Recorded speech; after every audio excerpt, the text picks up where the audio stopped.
Una novità introdotta dal regolamento UE 1151 del 2012 è l'indicazione facoltativa prodotto di montagna che rende distinguibili sul mercato i prodotti agroalimentari ottenuti in montagna.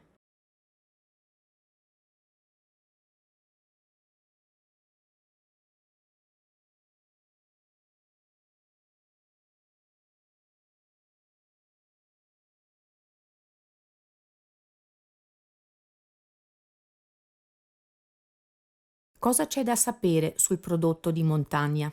I regolamenti UE di riferimento sono Regolamento 1151 del 2012, Regolamento delegato 665 del 2014.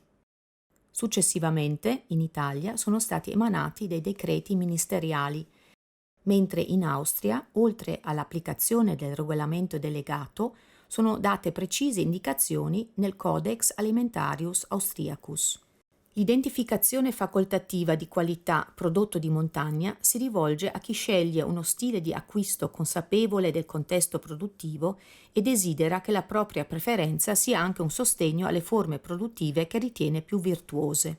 L'identificazione facoltativa permette di valorizzare il prodotto di montagna, comunicare al consumatore la provenienza e il valore aggiunto dei prodotti agroalimentari della zona montana, rafforzare il legame tra il territorio e i suoi prodotti, mantenere in loco tutti i benefici che derivano dalle produzioni di qualità, stimolando le attività imprenditoriali in queste aree marginali.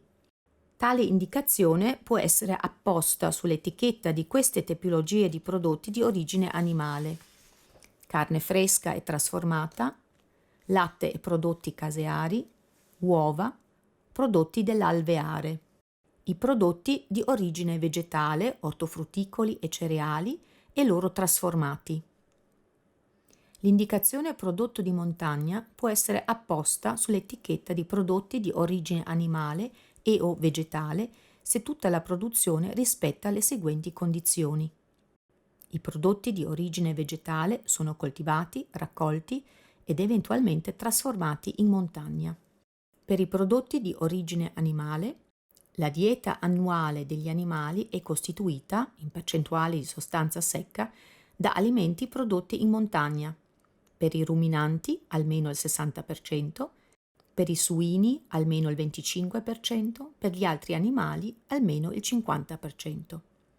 Inoltre, il latte e le uova sono prodotti in montagna. La carne è ottenuta da animali allevati in montagna per almeno gli ultimi 2/3 del loro ciclo vitale. I prodotti trasformati possono contenere alcuni componenti provenienti al di fuori dell'area montana, purché non rappresentino più del 50% del peso totale degli ingredienti. Deroghe ammesse: la trasformazione del latte, la macellazione e la spremitura delle olive possono avere luogo in impianti situati entro 30 km dal confine amministrativo dei comuni montani.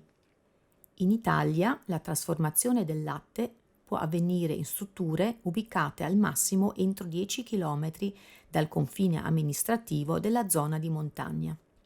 L'attività di controllo è eseguita in Italia dall'Ispettorato Centrale per la tutela della qualità e della repressione frodi dei prodotti agroalimentari, dalle regioni e province autonome e da altri organi di controllo ufficiali. In Austria da organi di controllo ufficiali.